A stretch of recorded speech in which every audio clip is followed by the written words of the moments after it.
Намираме се пред училище Стоян Михайловски в сърцето на Кайсиева градина. През годините на 2 етапа успяхме да обновим изцяло обликът на този микрорайон. Всички улици, тротуари, алеи, спортни и детски площадки. Районът наистина придоби един друг вид и поради тази причина, защото е хубаво, в момента активно се строи. За съжаление, през последните 2 години и половина тук не се случва нищо ново.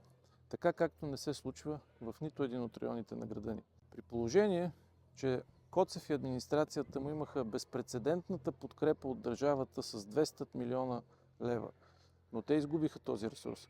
А представете си колко много би могло да се направи в различните микрорайони на града, както и в селищните образования, където можеха с тези пари и средства да бъдат оправени всички улици, например. Започнахме обновяването на кварталите на Варна с десетки междублокови пространства, с хиляди нови паркоместа, с стотици детски и спортни площадки.